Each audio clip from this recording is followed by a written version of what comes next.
el manubrio del esternón, con la horquilla esternal, y en la parte inferior por la línea que une el borde inferior de la T4 con la unión entre el cuerpo y el manubrio del esternón, ¿no? Entonces eso correspondería al mediastino superior. Por debajo de esta línea y por arriba del diafragma correspondería el mediastino inferior. Y este mediastino inferior a su vez se divide en un mediastino anterior o compartimento anterior, medio y posterior, delimitado básicamente por el saco pericárdico, ¿no? Por delante del saco pericárdico, mediastino anterior, por detrás el mediastino posterior. La segunda fue una división tricompartimental que lo que hace es unir el mediastino superior con el anterior, ¿no? El resto es similar. Y la última propuesta por Shield, que es la imagen de la derecha, donde lo divide en tres zonas o compartimentos, ¿no? Donde igual hace la división del mediastino compartimento anterior o zona anterior, o también llamada previsceral. La segunda, que viene a ser el compartimento medio o zona visceral, y la parte posterior, que viene a ser el compartimento posterior, zona retrovisceral. ¿Ya? La diferencia de esta última con las anteriores es que en el compartimento medio o visceral no solo se incluye el saco pericárdico y su contenido, sino que además de eso incluye al esófago y a la aorta torácica descendente, que en las divisiones previas estaban incluidas o pertenecían en todo caso al compartimento posterior, en este caso no, están incluidos dentro del compartimento medio o zona visceral y el surco paravertebral que vendría a ser la zona posterior, ¿ya? Entonces, para ubicar a un tumor, lo que se hace es, por definición, pertenece al compartimento donde se encuentra la mayor cantidad o volumen o parte del tumor, independientemente de su origen, porque muchos de los tumores mediastinales también son considerados, por ejemplo, tumores provenientes de zonas extratorácicas como el cuello, por ejemplo, ¿no? O también, por ejemplo, la invasión de tumores de un tumor pulmonar, ¿no? Ya, entonces, la mayoría de los casos, más de la mitad de los casos de los tumores mediastinales suelen ser asintomáticos, ¿ya? De todos estos que cursan asintomáticos y su diagnóstico es a través de un hallazgo incidental, el 80% de estas masas suelen ser benignas, ¿no? O sea, el 80% de los tumores asintomáticos se tratan generalmente de masas benignas. Y aquellos que presentan alguna sintomatología, más de la mitad de estos suelen ser malignos, ¿no? O sea, cuando ya dan sintomatología suelen ser generalmente tumores malignos. La mayoría de los diagnósticos de los tumores mediastinales se realizan por un hallazgo incidental y en más del 80% a través de una radiografía de tórax, ¿no? O sea, como es uno de los exámenes de imágenes más solicitados, ¿no? Por su alta disponibilidad, bajo costo, ¿no? Entonces, generalmente se solicita para hacer un riesgo quirúrgico, como parte de un chequeo en estudios de medicina ocupacional, ¿ya? De tal manera que cuando se solicita una radiografía por alguna otra razón y se encuentra una masa tumoral, ¿no? El paciente generalmente ha estado o se ha encontrado asintomático, ¿ya? Entonces, ya una vez hecho el diagnóstico a través de una radiografía de tórax, lo que se hace ya es pedir un examen de imagen que nos dé mayor alcance en cuanto a su ubicación, compromiso de estructuras adyacentes, tamaño, características, ¿no? Y eso se hace a través de una tomografía, ¿no? Lo que generalmente se suele solicitar o se recomienda solicitar es una tomografía torácica con contraste, ¿ya? Entonces, ¿por qué? Porque el contraste nos va a permitir identificar las estructuras vasculares y así también delimitar adecuadamente el tumor, ver si es que hay algún signo tomográfico de invasión o de compromiso vascular, ¿no? Porque eso nos va a dictar si es que es o no quirúrgico y también el pronóstico, ¿ya? Entonces, de acuerdo al compartimento, a la ubicación del tumor, existen tumores más o menos frecuentes, ¿no?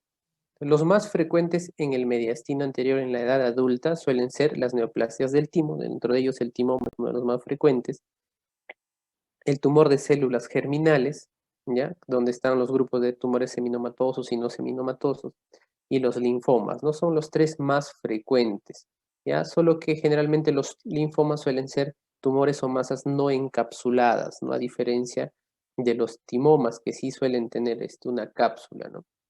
¿Ya?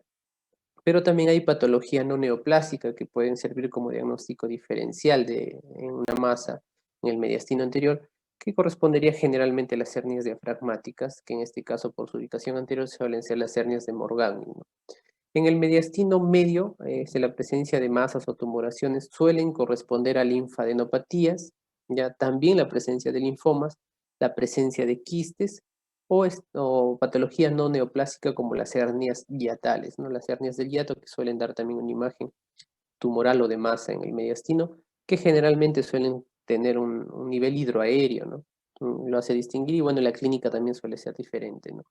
Entonces, en el mediastino medio generalmente corresponde a linfadenopatías, ¿no? Que suele ser por metástasis ya ganglionar de algún tumor, por ejemplo, un cáncer pulmonar. También pueden ser reactivos a enfermedades granulomatosas como la tuberculosis, ¿no? ¿Ya? O también pueden tratarse de linfomas. Y la presencia de quistes es más frecuente pues en el mediastino medio, ¿no? Quistes pericárdicos, broncogénicos, entéricos, ¿no? En el mediastino posterior, el tumor más frecuente suele ser los tumores neurogénicos, ¿no? De origen neurogénico, ya que en la edad pediátrica viene a ser el tumor de mediastinal más frecuente en general, es el tumor neurogénico, ¿no? En la edad pediátrica, ¿ya? Y también hay patología no neoplásica, ¿no? Como las hernias diafragmáticas de Bob-Dalet, que también suelen dar como servir como diagnóstico diferencial. Ese es el grupo etario, ¿no? Adultos y niños. Ustedes van a ver que en los niños los tumores neurogénicos son los más frecuentes de manera general. Y en la edad adulta, pues los más frecuentes suelen ser los timomas, linfomas y la presencia de tumores de células germinales en el mediastino anterior, ¿no? En el mediastino posterior sigue siendo el tumor neurogénico más frecuente y los quistes en el mediastino medio. ¿Ya? Los pacientes que suelen presentar sintomatología y presentan un tumor mediastinal suelen presentar síntomas generados por compresión o invasión de estructuras, o también pueden presentar síntomas sistémicos inespecíficos, ¿no? Aquellos que son por compresión o invasión de estructuras suelen presentar tos, hemoptisis, estridor. Cuando hay invasión de la pleura o invasión del pericardio, suelen cursar con derrame pleural o también derrame pericárdico que incluso puede evolucionar a taponamiento cardíaco. Cuando hay compresión o invasión de la vena cava superior, pues debutan como un síndrome de vena cava superior. Cuando hay invasión de estructuras ganglionares, el síndrome Horner, ¿no? Y síntomas inespecíficos también pueden haber, ¿no? Fiebre, anorexia, pérdida de peso, síndrome de Cushing, o ginecomastia, hipertensión, hipercalemia, hipoglicemia, cuando hay tumores que tienen comportamiento endocrino, ¿no? Y de todos en general, de manera general, el síndrome paraneoplásico más frecuente es en la miastenia gravis, que suele presentarse hasta en el 50% de los casos de pacientes con timoma, ¿no? Y el marcador tumoral en este caso que suele elevarse son los anticuerpos contra los receptores de acetilcolina, ¿ya? Entonces, ustedes van a ver acá en la imagen una radiografía donde se va a ver un ensanchamiento, ¿no? Del mediastino superior. Entonces, en la tomografía, como ustedes ven, les expliqué que tenía que ser necesariamente con contraste porque nos va a permitir distinguir las estructuras vasculares, ¿no? Y también delimitar bien la cápsula en caso el tumor se fuese encapsulado, ¿ya? Entonces, ¿qué estructuras vasculares vamos a ver normalmente en el mediastino? ¿Ya? Miren, ustedes saben que la tomografía se ve al revés, ¿no? Lo que para nosotros es derecho viendo la tomografía corresponde al lado izquierdo del paciente, ¿ya? Entonces, yendo en la imagen de izquierda a derecha, las estructuras que se verían serían las de acá. Esta que acabo de señalar en rojo corresponde a la vena cava superior, ¿ya? La vena cava superior. La que le sigue a continuación, esta de acá, ¿sí? Corresponde a la aorta torácica ascendente, ¿ya?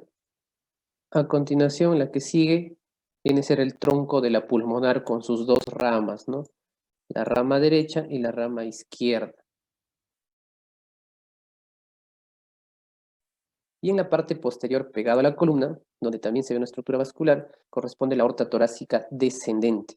¿Ya? Entonces, las imágenes vasculares cuando se utiliza contraste suelen ser imágenes blancas, o sea, radiopacas, ¿ya? Porque el contraste hace que justamente se pinten de esta manera para poder distinguirlas. Si es que no se utiliza contraste, se va a ver muy similar a la parte, a la densidad del mediastino y no se va a poder distinguir. Cuando yo tengo una imagen eh,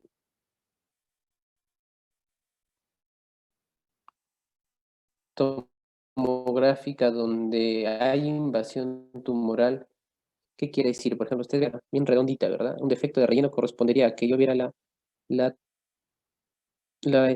aorta, pero por ejemplo, en lugar de pintarse toda redondita blanca, vería esa zona negra, por ejemplo, no se pintaría. Es un defecto de relleno. Los defectos de relleno se pueden tomar o se pueden hacer sospechar o de trombosis o de invasión tumoral. Bueno, en el contexto de un tumor, pues uno pensaría que es invasión tumoral. Ese es un defecto de relleno, ¿no? Y eso sí hace sospechar de una invasión tumoral, ¿ya? Entonces, esas son las estructuras que normalmente se van a ver en el mediastino. Lógicamente, si el corte tomográfico es un poco más alto, ¿no? Mucho más alto, lo que se va a ver ya va a ser ya no la aorta descendente y ascendente por separado, sino se va a ver una imagen continua tubular que corresponde al callado de la aorta, o sea, se va a ver así, ¿no? Así, un poco alargado, les voy a mostrar otra imagen. Ya, entonces, esas son las estructuras vasculares, ¿no? Y en esta imagen tomográfica se va a ver pues una lipomatosis, ¿no? Aumento de la grasa prepericárdica, ¿no? Miren, este es de un timoma, ¿no? Esta es la radiografía donde se ha hecho el diagnóstico, ¿ya? Y en la siguiente imagen se ve la tomografía de esta radiografía. Pero ustedes pueden ver que esta tomografía es sin contraste, entonces ustedes no pueden distinguir cuál es estructura vascular, cuál es tumor, cuál es el tejido sano.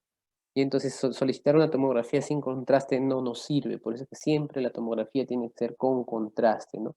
Entonces vamos a someter doble vez al paciente a irradiación. Ya, esto corresponde a una tomografía también con contraste, donde hay un teratoma, ¿no? La ventaja de la tomografía es que también nos permite medir las que se llaman las unidades Hounsfield, ¿no? Que nos va a dar un valor numérico y de acuerdo al rango, al valor, uno puede sospechar qué estructura o qué densidad podría tener la estructura, ¿no? O la imagen que uno está señalando, pero sin necesidad de tener pues el software para medir esas unidades Hounsfield, uno puede comparar estructuras y más o menos tener una idea. Por ejemplo, ¿no? Si yo veo el hueso, no las costillas, ¿no? Por ejemplo, ¿no? Acá yo veo una costilla, ustedes ven que se ve completamente blanco, ¿no? Y dentro del tumor también veo una estructura similar. Yo puedo concluir de que es un tejido óseo, ¿no? Igual, si es que yo, por ejemplo, comparo esta estructura de acá, ¿no? Donde está en verde, eso corresponde al tejido celular subcutáneo, o sea, la grasa. Ustedes pueden ver que el asterisco de acá, también donde se ubica el asterisco, tiene la misma densidad, ¿no? El mismo color. Entonces, igual puedo seguir comparando, ¿no? Por acá, por ejemplo, puedo ver esta zona de acá que tiene una densidad similar a la de acá, que corresponde al músculo, ¿ya? Entonces, si tengo un tumor que tiene diferentes tipos de tejidos, hueso, grasa, músculo, eso corresponde pues a un teratoma, ¿ya? Y acá están las estructuras vasculares igual, pero están desplazadas, ¿no? Ustedes pueden ver la vena cava superior desplazada, la aorta y el tronco de la pulmonar, ¿ya? Entonces, por eso es importantísimo solicitar un TAC siempre con contraste, ¿ya? Esta es una resonancia, ¿no? Como les mencionaba, hay situaciones en las que uno no puede solicitar una tomografía con contraste. Una de ellas es que el paciente tenga alergia al yodo, ¿no? Porque el contraste que se utiliza siempre, todos los contrastes son a base de yodo. Entonces, simplemente no se podría realizar la tomografía con contraste. ¿Qué otras situaciones? El contraste que se utiliza también es nefrotóxico. Entonces, si un paciente está, por ejemplo, ya presenta una enfermedad renal crónica en estadio 5, pero no se dializa, o sea, todavía está en prediálisis, Si yo uso el contraste, de hecho que lo voy a mandar a la diálisis, entonces en esos pacientes no se recomienda utilizar. Es un paciente que ya está con enfermedad renal crónica, pero no se dializa, entonces no debo darle contraste porque le voy a terminar dañando el riñón y mandándolo a la diálisis, ¿no? Si el paciente ya se dializa, entonces ahí sí no hay problema, se puede hacer el estudio contrastado y posterior a la tomografía se puede realizar su diálisis, ¿no? Ya no se puede pues, dañar más de lo que ya está el riñón, ¿no? Pero igual tiene que eliminarse a través de la hemodiálisis, ¿ya? ¿En qué otras situaciones? También cuando, por ejemplo, yo necesito o tengo una imagen, el paciente ya tiene una imagen tomográfica y es un tumor de mediastino posterior y el paciente presenta sintomatología neurológica, o sea, por ejemplo, parecias, parestesias, debilidad o plejía de repente en los miembros superiores, qué sé yo. Entonces, en esas situaciones también es indispensable solicitar una resonancia magnética, ¿no? Cuando hay sospecha de invasión del canal medular, ¿ya? La ventaja de la resonancia es que sin necesidad de utilizar contraste, porque también la resonancia tiene su contraste que es el gadolinio y también tiene un grado de nefrotoxicidad menor que el contraste iodado, pero igual, es que nos permite ver estructuras vasculares sin necesidad de utilizar contraste. Esta es una imagen, por ejemplo, en la que ustedes pueden ver o distinguir las estructuras vasculares sin necesidad de que haya tenido contraste. Por ejemplo, ¿no? Acá igual, de izquierda a derecha se va a ver exactamente lo mismo, ¿no? Esta es la vena cava superior, la desembocadura, la aurícula. Esto corresponde a la aorta torácica ascendente y esto corresponde al tronco de la pulmonar. Pero ustedes se van a dar cuenta que, por ejemplo, en esta zona, ¿no? Todas estas estructuras vasculares se ven totalmente hipointensas, se ven negras, ¿verdad? Pero acá en esta zona donde está la flecha se ve una imagen de relleno, ¿no? Eso corresponde a una trombosis o una invasión del tumor hacia la vena cava superior, ¿no? Entonces la resonancia nos permite distinguir estructuras vasculares sin necesidad de contraste. Igual, ¿no? Acá ven una imagen radiográfica de un timoma y acá la resonancia, ¿no?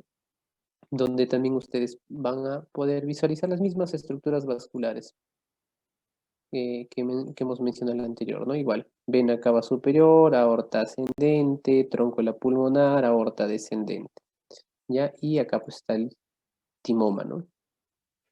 Ya, entonces es por eso la importancia de la este, resonancia magnética, que son contados casos los que se solicita, ¿no? Son casos este, específicos, ¿no? En general es la tomografía. Pero también está descrito que se puede utilizar la tomografía por emisión de positrones, ¿no? Este estudio es, bueno, mucho más costoso, de lejos menos disponible incluso que la resonancia. Si ya la resonancia es poco disponible, este es todavía mucho menos, ¿no? Y no es que tampoco sea lo mejor, ¿no? Porque también puede dar falsos positivos, ¿no? Por ejemplo, esta es la imagen de un linfoma, ¿no? Donde se ve la imagen radiográfica y a la tomografía con emisión de positrones, donde se ve que hay invasión de la tumoral hacia la pared torácica, ¿no? Anterior. Y también ya metástasis hacia un ganglio, ¿no? Una invasión ganglionar. ¿Ya? Y generalmente esta tomografía por emisión de positrones suele solicitarse en pacientes que tienen masas o tumores metastásicos, en el caso de linfomas, pero pueden dar falsos positivos también, ¿no? Cuando, por ejemplo, el paciente tiene una enfermedad granulomatosa, que, bueno, pero es bastante frecuente, ¿no? Como la tuberculosis, pueden dar estas imágenes de realce también, ¿no? Ya. Muchas de estas tumoraciones entonces suelen comprimir o invadir, como les mencionaba, la vena cava superior, dando como consecuencia pues, el síndrome de vena cava superior, ¿no?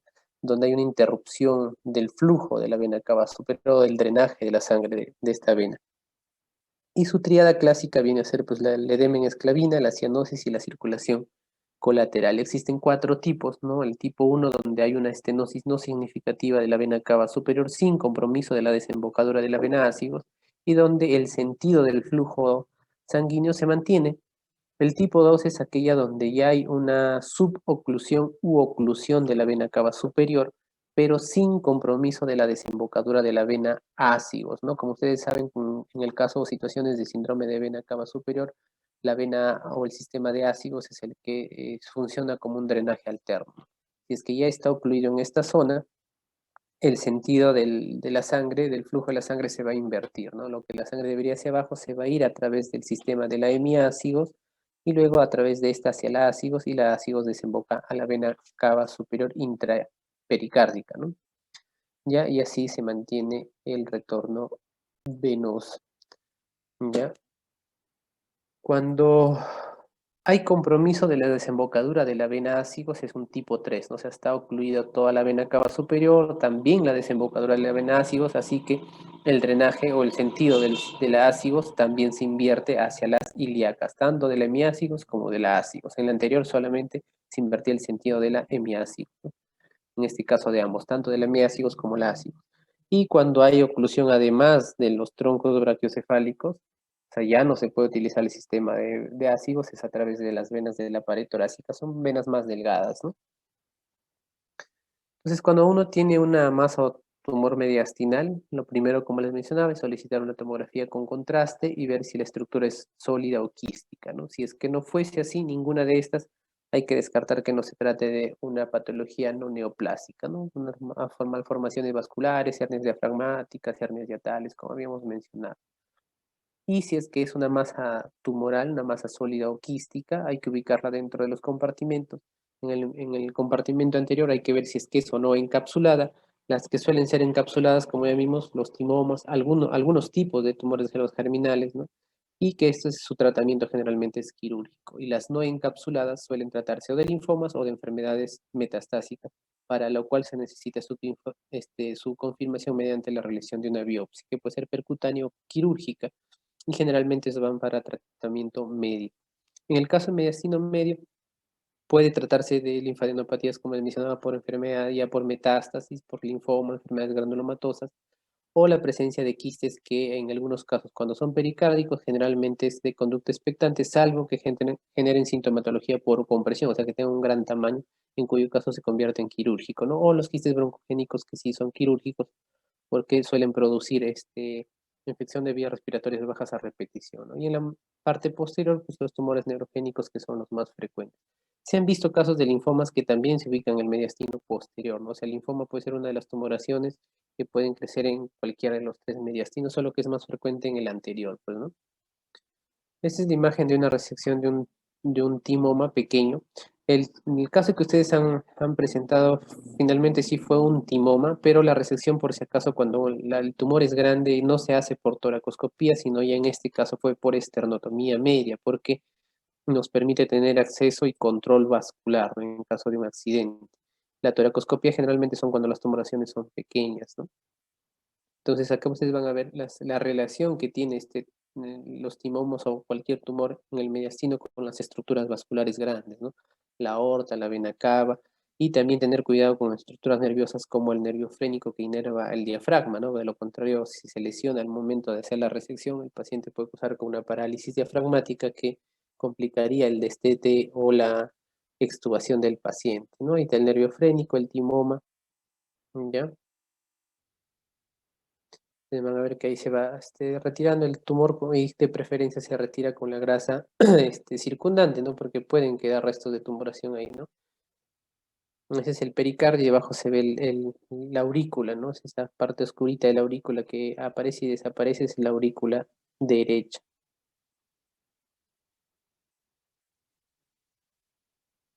Ahí, por ejemplo, se puede distinguir la aorta, ¿no?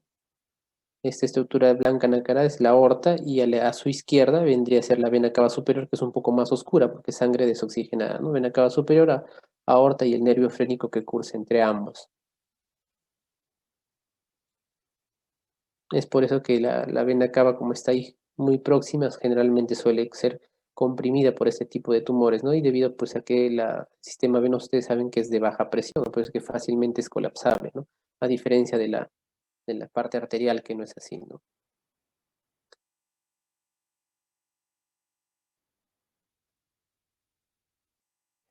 Al momento de resecar estos tumores mediastinales hay que tener en cuenta, especialmente en los timomas, el drenaje venoso, que tienen estas pequeñas venitas que drenan directamente hacia el tronco brachiocefálico y algunos incluso directamente a la cava superior. Son pequeños, pero de no ser reconocidos y lesionados durante la resección, causan un sangrado masivo, ¿no? Que termina haciendo que se convierta la cirugía toracoscópica a una cirugía abierta a veces, ¿no?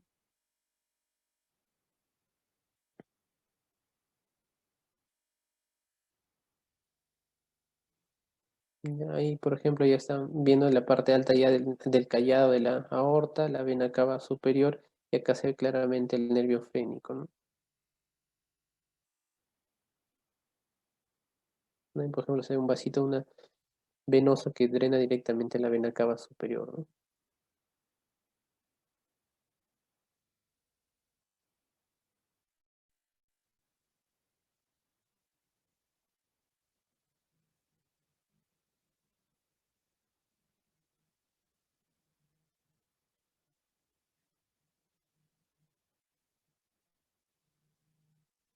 Y luego ya se ve todas las estructuras ya sin la masa tumoral, ¿no? Donde ya se retira. Se ve ahí el pulmón del lado izquierdo, la aorta ascendente, el nervio fénico y la vena cava superior, ¿no? Bien, y para terminar la parte infecciosa del mediastino, que es la mediastinitis, ¿no? La mediastinitis es una infección de cualquiera de los compartimentos del mediastino que puede tener su origen dentro del mediastino o también por infección fuera de la cavidad mediastinal o de los compartimentos mediastinales, básicamente infecciones en la zona cervical o incluso orofaringe. Ya, el mediastino lamentablemente es una zona que clínicamente no puede ser evaluada, es por eso que tanto los tumores como infecciones de esta zona requieren siempre el estudio de imágenes, y en el caso de las causas infecciosas como la mediastinitis, requieren de alta sospecha, ¿no? Ya que por fuera no vamos a encontrar mayor alteración, más que algunos signos de infección como fiebre, taquicardia, ¿no? Entonces, existe la mediastinitis aguda y crónica, ¿no? Las agudas suelen ser producidas por lesiones, por ejemplo, del esófago, ¿no? O por provenientes de zonas adyacentes al mediastino, como las mediastinitis necrotizantes descendentes, que suelen provenir de infecciones o abscesos retrofaringeos de la cavidad oral o también las anginas de Ludwig, ¿no? Que pueden disecar hacia el mediastino favorecidas por la presión negativa de la cavidad torácica, ¿no? Y las crónicas, pues lo más frecuente, las granulomatosas, ¿no? La TB, o fibrosantes que son de causa desconocida. Las causas de la mediastinitis aguda pueden producirse por múltiples causas, ¿no? Las iatrogénicas, después de realizar algún procedimiento, básicamente que tienen que ver con la manipulación de la vía digestiva, o sea, el esófago, ¿no?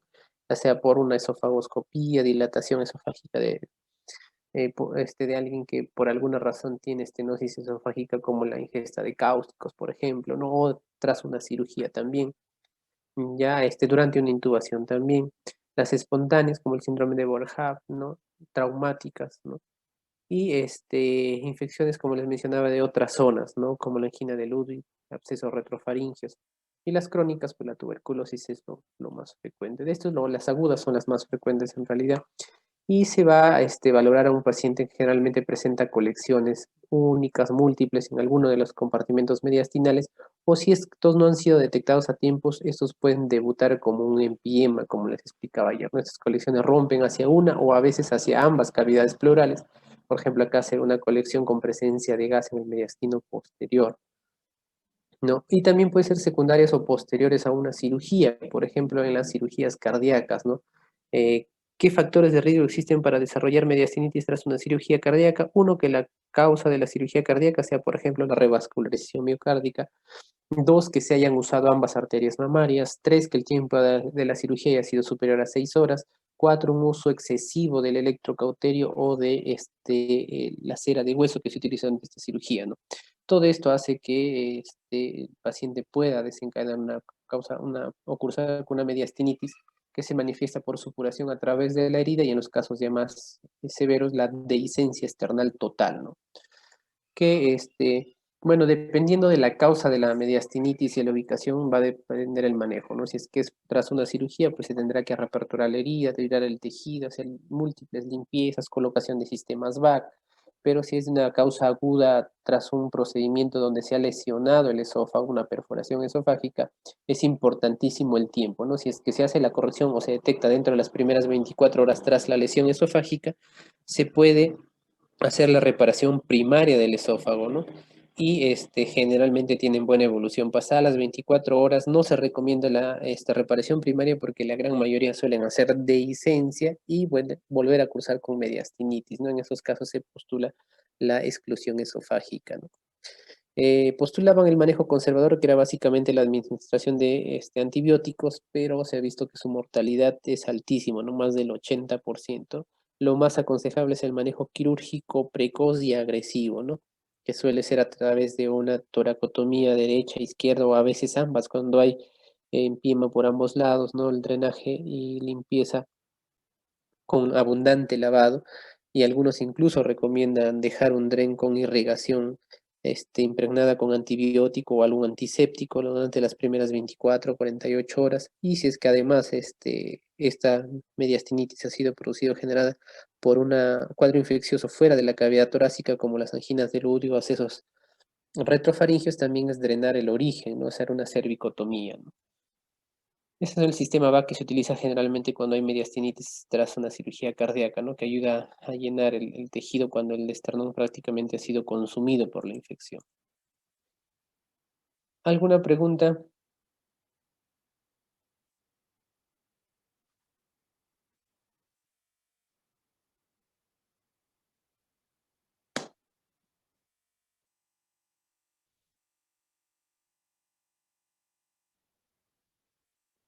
Bueno, si no hay ninguna pregunta, entonces nos encontramos el día de mañana. Ya, no se olviden, hoy día suben sus opiniones documentadas de hoy y también la de ayer. Ya. Escribo mañana, ¿qué hora? ¿A la misma hora? Mañana en la mañana también va a ser, y hoy día en la noche tengo guardia, así que de repente igual va a ser eso a las 9:30, 10 más o menos, saliendo de guardia. ¿Ya? Para hacer igual en la mañana. ¿Ya? Listo. Nos vemos hasta mañana. Hasta mañana. Mañana. Hasta Hasta mañana. mañana, doctor. Gracias. Hasta mañana.